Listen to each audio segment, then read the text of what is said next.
DeSalvo. I am a time freedom coach. I help driven business owners reclaim control of their time so they can close their laptops at 5 and be present with their family. Go ahead and introduce yourself. For those of you who don't know me, my name's Ariana, and I am the owner of Ariana Lee Creative. I help kind of anyone to rediscover their creative process and to build a business that really speaks to them and is unique to the way that their mind works. I'm also a muralist, and I take on creative projects pretty frequently. So that's Yeah, cool. and what area are you located in, just like generally, so people know for mural projects? I'm in the DFW area of Texas. Okay. Oh, cool. But I also travel for murals sometimes. Next month I'm traveling to Florida. So wow. Yeah, and I just did one in Boston too. So yeah, I'm a little all over the place, but yeah, you can always reach out. Yeah, that's good to know that you do them all over. That's really cool. And a fun way to travel, for sure. Yeah, yeah, it gives you an opportunity to kind of get out there. Sure. So about, I don't know, it's probably a couple of weeks ago at this point, I saw you do a live video just about, valuing your time. And I really enjoyed the aspect of it is like taking ownership. And so this video really is all about how to value your time, because I find for most people, that's the number one thing that we have to move past in order to have enough of it. We always say, well, there's not enough time, but really, typically it's because we don't value our time that we are spending it kind of all over the place. So I would love to hear from you, like, what does it mean to you to value your time? So I think when you say that, the first thing that pops into my mind is productivity. But then I think there's so many things that are even more important than that when it comes to valuing your time.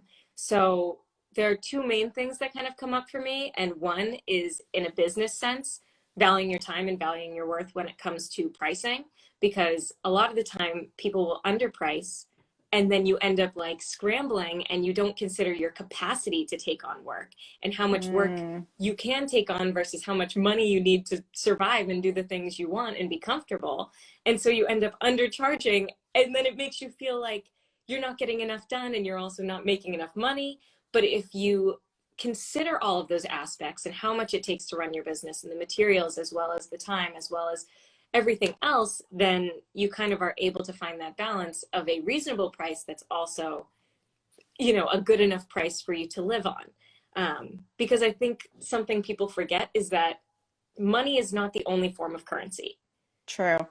Time is a huge form of currency. And I grew up with my mom being a hairdresser, and she would like barter with our neighbors. So they would mow our lawn and she'd cut their hair, or like things like that would save her time being a single mom with 3 kids running around. So yeah, I think that's a huge thing. And the other part of valuing your time for me that comes up is really living in the present moment. I think especially as entrepreneurs who are on social media, every time you see a photo opportunity or video opportunity, you want to take it.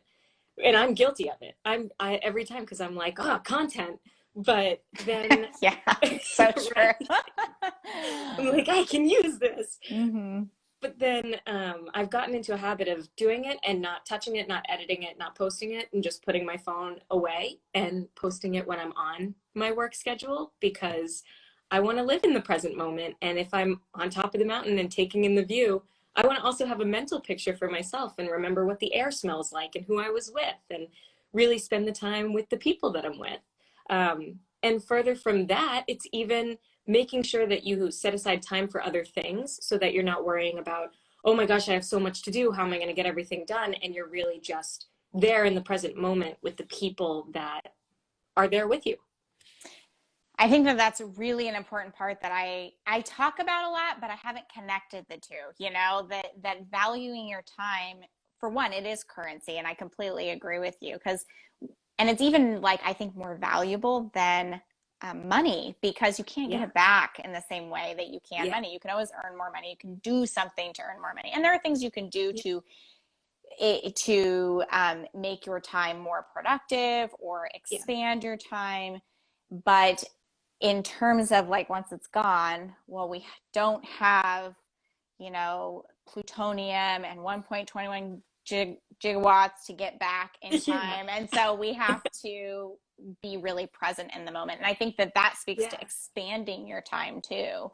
Yeah. Um, is that when you're in the moment, you're really enjoying it, you know, you are feeling more like expansive, relaxed versus, you know, like, ooh, we're going to get something done. But it is hard. And I agree, like as an entrepreneur, you're always looking for opportunity. And whether it's social media or like you meet somebody just randomly, you're like, oh yeah, you could totally be a client. Meanwhile, in the back of your head, you're thinking, do I really have capacity for this? But of course, it'll be Yeah. fine. And then, you know, later you're kind of like, ooh, I should have thought about that a little bit more. And I think good advice for business owners just in general is if you were at the point where you are so busy with clients that you don't have enough time, it's time to raise your prices. You know, Yes. that's That, kind oh, of, that is so true. That speaks so true to me. I remember I was at a point, and it was closer to the beginning of my business. And so I had more time, but I didn't realize how much time working with a client took because people don't yeah. often understand the background of like prepping for sessions with someone or onboarding a client or writing the invoices and all of that. And so I think it's easy to take on more than you can physically do, you know? Yeah. Yeah, it's true. You do have to consider all those pieces as well. And then educate your consumer about it, you know, just like, hey, these are all the things that go into this process. This is how Yeah. long it realistically will take. This is why it's this price. And talk about that a lot. I think that also like makes you feel better about it too. Like you're like, yes, I Yeah. know that this is valuable. Yeah. So over time, it's educating yourself too. So how do you, I think we've kind of talked about this, but how do you make the shift to knowing your time is valuable? You know, you know Yeah. what it is, but what is the shift for you? Because you kind of talked about that a little bit on your video. Um, you know, there does need to kind of be a tweak either in your mindset or your activities or maybe both. Yeah. Um, I think for me, it like partially happened naturally and part of it was instinctual that I was like, I need to change something because something doesn't feel Mm. aligned, something's not working. And backstory, I come from a fashion design background. That's what I went to school for. Oh, okay. And I worked corporate after college, but you see it, I mean, you see in the movies and you see what you learn in school, and they think it's go, go, go. Who cares about sleep? Who cares about self-care? Whatever. All that matters is getting to the top and getting it done. And I think when I worked corporate, it wasn't quite to that extent, but it's when I really first realized my time was not my own. Um, because I drove to work, went to work, drove home from work, and that's a lot of your day. And I wasn't taking care of myself. I didn't have as much time for my own creative process or to spend with friends and family. And that was really hard. So when I quit my job, um, and I've taken this last like year and a half to kind of get back on my creative path and figure out what I want, I was like, wow, so this is what it means to like actually enjoy what you're doing and feel Mm-hmm. fulfilled by what you're doing. And so once I made that connection in my mind, I think everything else kind of started to flow, and I started reading books on like what's most important and defining that for yourself and defining your own set, like version of success, and defining what you want like money wise. And um, once I did that, I was kind of like, okay, this is what I need to do. I need to understand that my time is worth a lot and I have a lot of value to offer, and my services like provide a lot for people. So I need to charge like the correct price. I need to make sure that if I need to rest for an extra hour in the morning because I didn't sleep well last night, that's going to be productive. And that's going to be a good part of my time because I'm going to feel more refreshed, and it's going to take me less time to do the rest of the things in my day. And I think I really hit a peak when I told a client that I couldn't take them on because I didn't feel Mm. like they valued my time. Mm. They didn't value my work as much. They didn't respond very quickly. They kind of had made a few comments about just about like kind of what I do and about my pricing and things. And I was like, I don't have the capacity for you anyways. Like I was going to take you out as a favor. A good reminder that sometimes those favors or, you know, are not the best use of your time. I mean, it is important to give back. I think that is really important if Yeah. it's part of your value structure of your business.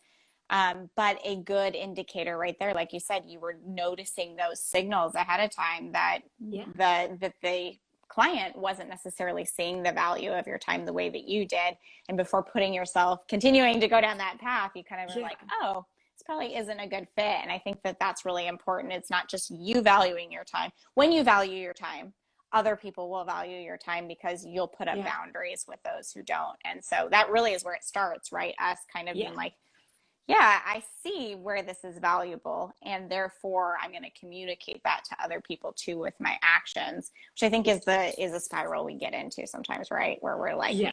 we're kind of like, I'm not really sure, so we take on somebody, and then we find that they're not really sure, and then it sort of start feeling negative. We start feeling kind of Yeah. like we're martyring ourselves, that kind of thing, um, and I think there's a lot of value to taking a step back from the 9 to 5. I think a lot of that's why a lot of people become business owners, right? They want Yeah. to own and value their time. But then there's kind of the practical reality that you have to make money while you're, Yeah. while Yeah. you're growing your business. And so there's an aspect of practicality. Of course, you might have a job on the side for a little while that's Yeah. not, your dream job. Or it might take you a little while to wean yourself out of it so that way you Yeah. can build that business, like you said, that matches your version of success, or the way I call it Yeah. is it matches your values, essentially. Yeah. So I that's definitely really good. agree. I definitely agree. And I think what you said about boundaries is really important because it's boundaries with other people and it's also boundaries with yourself, to make sure that you're putting enough time into what needs to be done, and then you're putting enough time into what needs to be done for you. So you have enough time for business and making money and sustaining yourself, and then you also have money for physically and mentally sustaining yourself and doing things for yourself. Right.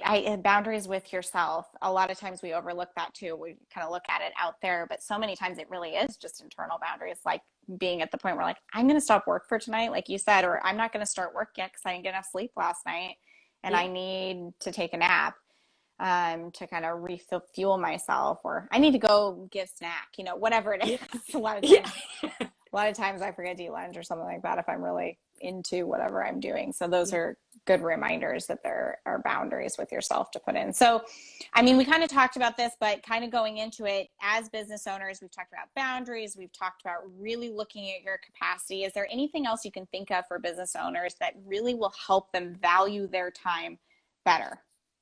I think something for me when I look at the time I spent on something is what result did I get? Like what transformation, what result am I getting out of this? And so I find with a handful of my clients, or especially with creative people looking to start their own businesses, is that they do a lot of passive things, which is not to say that that's a bad thing. No. But posting on Instagram and creating content is what I would consider passive. And so when you find ways to make your own opportunities, you feel a lot more come out of the time that you put in. So in my situation, like I do outreach. Not every business owner is on social media, and not every business owner is necessarily looking for a mural right away. But when it gets presented to them, or when they're like, oh, I finally found someone, because I send out email presentations and I personalize them, to whatever business it is, or because I go and introduce myself in person to a business I might want to work for, or I send my work to a magazine I want to be published in, or, anything that you can do, reach out to your personal network and see if they know anyone who might be able to use your services. I think that really taking action in your business can make you feel the value of your time because you leave with a result. I really appreciate what you said about reflecting on what actually is working and actually doing the things that are moving your business forward. And that's the downside. It's the beauty of social media. We can I don't want to downgrade it. We're on social media No, right now, of course. but the downside of it is it can make us feel like we're doing active things when really there's a role for social media and there's Yes. a role for going out and meeting people face to face. And it was one of the things that really changed my perspective as I was spending so much time on social media. And I have started investing more time in it again because I have these other avenues that I already have as a habit, which is going and meeting people in person or one-to-one networking. Like those are how I get my business. That's how I actually make, you know, connections with people enough that they know, like, and trust me to invest in me or tell somebody else about me. But when I was spending all this time on social media thinking that was the only way I was going to get clients, I wasn't really getting a result. And I was like, oh, I'm really not okay. Yeah. Okay. Like probably I shouldn't be spending as much time on that. And so that is a really good point, that the things that give us results are the things that we should reinvest our time back in first. And then, you know, kind of the extra time on the peripheral we can spend on some of those other things that are shiny and fun, but also may or may not be driving your business forward. So those are some great tips. Anything else you want to say to the audience before we head out? I don't think so. I mean, if anyone is in need of kind of some help getting back into their creative mojo, or you need help refining your creative process, making time for it, or just you are interested in creating a creative business of your own, reach out and we can, you know, have a call together and see if there's a way that I can help you. And any businesses looking for creative projects or for murals, reach out as well. Yeah. Yes, because she travels. We found that out. So she travels all over, and it could be anywhere. That's great. So if people want to get in contact with you, they should go to your website. Yeah, go to my website, shoot me an email. My website is arianaleecreative.com. All right. Well, thank you so much for joining us today. And thank you those of you in the comments who joined us as well today. And if you have any questions, I'm going to be posting this video so you can post them underneath, and I'm sure both of us will hop in and answer them. Thank you so much for joining us today. Yeah, thank you so much for having me. Bye.